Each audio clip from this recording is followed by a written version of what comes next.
Bharat Brunei Darussalam के राजनयिक संबंधों को 40 वर्ष पूरे हो गए हैं और इस मौके पर पीएम मोदी ब्रुनई पहुंचे हैं, जहां उन्हें गार्ड ऑफ ऑनर दिया गया। पीएम मोदी तेल से संपन्न देश ब्रुनई की यात्रा करने वाले पहले भारतीय प्रधानमंत्री हैं। पीएम की इस यात्रा के दौरान रक्षा साझेदारी पर बात सबसे महत्वपूर्ण रहेगी।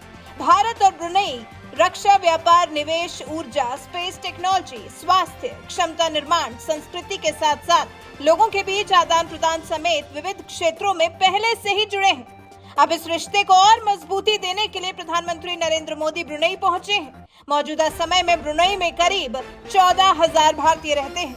ब्रुनई में बड़ी संख्या में डॉक्टर और शिक्षक भारत से हैं। जानकारी के लिए आपको बता दें कि पीएम मोदी ब्रुनई के बाद सीधा सिंगापुर की यात्रा के लिए निकल जाएंगे।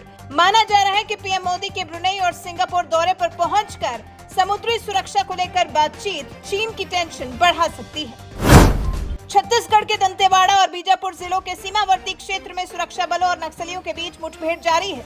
सुरक्षा बल अब तक 9 नक्सलियों को ढेर कर चुके हैं। पश्चिम बस्तर डिवीजन में माओवादियों की उपस्थिति की सूचना मिलने पर पुलिस की संयुक्त टीम सर्चिंग अभियान पर निकली थी। मंगलवार सुबह इसी दौरान नक्सलियों से सामना हो गया। मुठभेड़ में सुरक्षा बलों ने नक्सलियों को करारा जवाब दिया और 9 नक्सलियों को ढेर कर दिया। घटनास्थल से सुरक्षा बलों को शवों के साथ साथ हथियार भी बरामद हुए हैं। इलाके में सर्च ऑपरेशन अभी भी जारी है और सभी जवान सुरक्षित हैं। महाराष्ट्र में विधानसभा चुनाव होने को है और उससे पहले जैसे पूरे महाराष्ट्र में घमासान सा मचा हुआ है। बीजेपी को यहां अगर एकनाथ शिंदे का साथ मिला हुआ है तो वहीं अजीत पवार भी बीजेपी से ही हाथ मिलाए हुए हैं। लेकिन लगता है इस बार हाथ मिलाने के लिए शर्त रखना चाहते हैं। शर्त 60 सीटों की। जी, एक तरफ जहां महाराष्ट्र विधानसभा चुनाव की तारीखों का ऐलान कभी भी हो सकता है, तो वहीं राजनीतिक दलों में खींचतान शुरू हो गई है।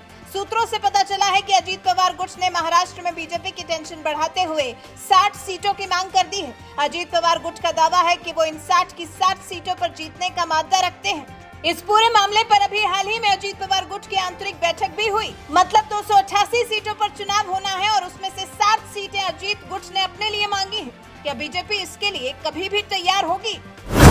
कोलकाता में आरजीकर मेडिकल कॉलेज में ट्रेनी डॉक्टर के साथ अंजाम दिए गए जघन्य अपराध के बाद से लगता है जैसे ममता बनर्जी की टेंशन कुछ ज्यादा ही बढ़ गई है। हालांकि वो कोशिश पूरी कर रही हैं इस सब में केंद्र पर ठीकरा फोड़ने की, इस सब के लिए केंद्र को जिम्मेदार साबित करने की। तभी तो मंगलवार को ममता बनर्जी ने पश्चिम बंगाल विधानसभा में एंटी रेप बिल पेश करते हुए केंद्र सरकार और बीजेपी पर जमकर निशाना साधा। विधानसभा में बैठे बीजेपी के विधायक इस दौरान नारेबाजी करने लगे और ममता सरकार को कटघरे में खड़ा करने लगे तो ममता बनर्जी भड़क गईं और कहने लगी कि यूपी समेत अन्य राज्यों में हुई रेप की घटनाओं के लिए पहले पीएम मोदी से इस्तीफा मांगा जाना चाहिए। अब ममता बनर्जी आरजीकर मेडिकल कॉलेज में जो कुछ हुआ उसके लिए सीबीआई से न्याय मांग रही है। ममता बनर्जी ने आरोप लगाया है कि बीजेपी इस मामले पर राजनीति कर रही है। सीएम ममता ने बिल को लेकर दावा किया है कि ये ऐतिहासिक है और भारतीय न्याय संहिता से ज्यादा कठोर है। चलिए आपको बता देते हैं कि जो पश्चिम बंगाल विधानसभा से एंटी रेप बिल पास हुआ है उसमें क्या क्या प्रावधान है। 21 दिन में जांच पूरी करनी होगी। अपराधी के लिए फांसी की सजा का प्रावधान है। गंभीर मामलों में टास्क फोर्स लेगी एक्शन। पीड़िता की पहचान उजागर करने पर कठोर सजा का प्रावधान। सुनवाई 30 दिन के अंदर पूरी करने का प्रावधान। पहले सिद्धू मूसेवाला, फिर सलमान खान और अब एपी ढिल्लों पर हमला किया गया है। एपी ढिल्लों के घर के बाहर फायरिंग की गई है। लॉरेंस के खास गुर्गे रोहित गोदारा ने सोशल मीडिया पर पोस्ट कर इस फायरिंग की जिम्मेदारी ली है। अब सवाल उठ रहा है कि अचानक लॉरेंस बिश्नोई के निशाने पर एपी ढिल्लों क्यों आ गए? AP Dhillon Punjabi music industry का जाना माना नाम है। हालांकि माना यह जा रहा है कि क्योंकि एपी ढिल्लों ने अभी हाल ही में रिलीज किए गए अपने गाने में सलमान खान को लिया है, शायद इसीलिए ढिल्लों को टारगेट किया गया है। अनुभव सिन्हा की वेब सीरीज IC 814 को लेकर हंगामा खत्म नहीं हो रहा।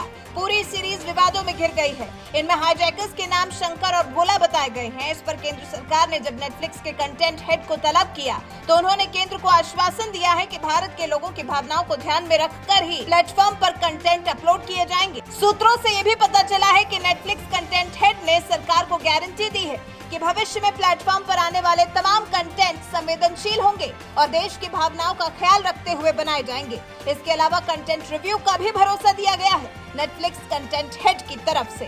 इसके अलावा IC 814 में सुधार के लिए नेटफ्लिक्स ने हाईजैकर्स के असली नाम के साथ शुरू में डिस्क्लेमर जोड़ दिया है। And I'm reading it as per quote from Monica Shergill, Vice President Content, Netflix India. Please pay attention.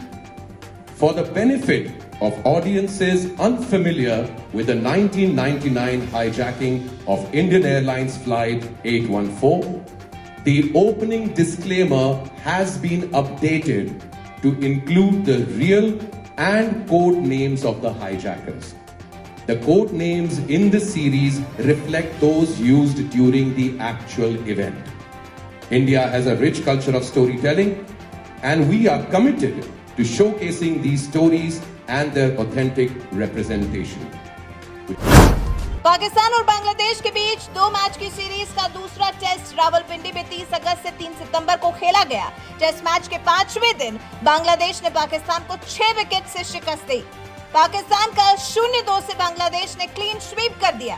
Bangladesh की टीम पहली बार पाकिस्तान से टेस्ट सीरीज जीती है। इस टेस्ट सीरीज से पहले वो पाकिस्तान को कभी टेस्ट मैच में नहीं हरा पाई, लेकिन अब बांग्लादेश ने इतिहास रच दिया, पाकिस्तान को उसके घर में ही ढेर कर दिया।